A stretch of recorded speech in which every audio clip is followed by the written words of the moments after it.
नमो नमः। संस्कृत गैलेक्सी में आप सबका स्वागत है। आज इस वीडियो में हम ग्रामर ट्रांसलेशन देखेंगे, यानी किस प्रकार संस्कृत में हम अनुवाद कर सकते हैं। कौन सा भी वाक्य हो, कौन से भी भाषा का वाक्य हो, अगर संस्कृत में करना है तो संस्कृत की अगर विभक्तियां और वचन आपको समझ में आते हैं तो आप आसानी से अनुवाद कर सकते हो। तो आज हम इस वीडियो में अकारांत पुल्लिंगी शब्द जो बालक है उसका अर्थ देखेंगे, ताकि आप पुल्लिंगी शब्दों का अर्थ समझकर अनुवाद कर सको। इसके जैसे ही अकारांत स्त्रीलिंगी बालिका शब्द और अकारांत नपुंसकलिंगी वनम या फलम शब्द, इसका भी हम अगर मीनिंग समझ में लेते हैं तो अनुवाद करते समय हमें आसानी हो सकती है। तो आज हम क्या करेंगे, बालक शब्द का अर्थ सबसे पहले समझ लेंगे। तो आपके सामने दिखाई दे रहा है कि यहाँ पे विभक्ति है, कारक है, एक वचन, द्विवचन, बहुवचन। जैसे कि आपको पता है कि संस्कृत में 3 वचन है, एक वचन, द्विवचन और बहुवचन। इसमें हम कारक की जोड़ देते हुए हम अनुवाद सीखेंगे।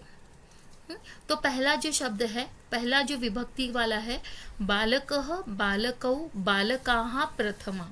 अब इसमें बालकः यानी एक बालक ने, बालकौ यानी 2 बालकों के द्वारा या 2 बालकों ने, और बालकाः यानी अनेक बालकों ने, यानी क्रिया करने वाला एक है तो हम बालक लेंगे, 2 है तो बालकौ लेंगे, और अनेक है तो बालकाः लेंगे।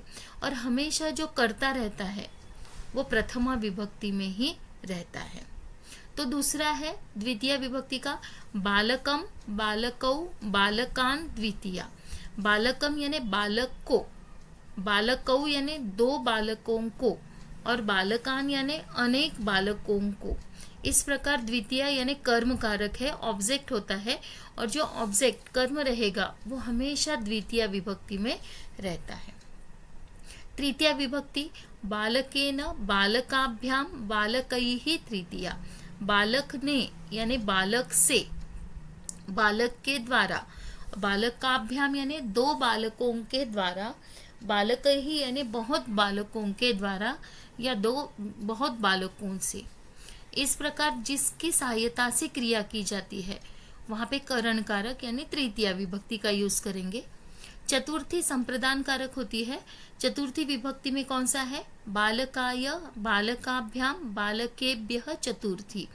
बालकाय यानी बालक को या बालक के लिए, बालकाभ्याम यानी बालकों के लिए, सिर्फ 2 बालकों के लिए, और बालकेभ्यः यानी बहुत बालकों के लिए।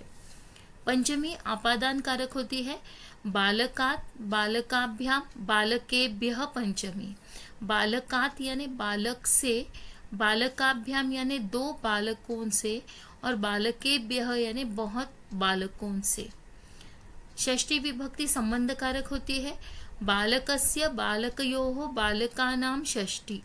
बालकस्य यानी बालक का, बालकयोः 2 बालकों का, और बालकानाम यानी बहुत बालकों का।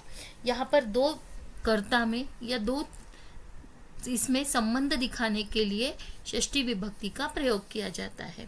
अगला है सप्तमी, बालके, बालकयोः, बालकेषु सप्तमी।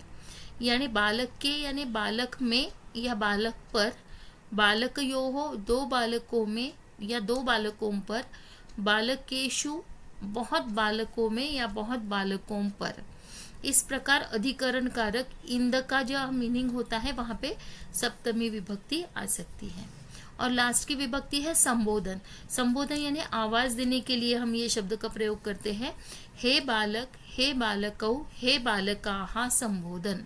हे बालक यानी हे एक बालक, हे बालकौ यानी 2 लड़कों को आवाज देनी है तो हे 2 लड़कों, और हे बालकाः यानी हे बहुत अनेक लड़कों को अगर आवाज देनी है तो हम हे बालकाः बोलेंगे। इस प्रकार अगर हम इस शब्द का मीनिंग समझ कर लेते हैं तो अनुवाद हम आसानी से कर सकते हैं।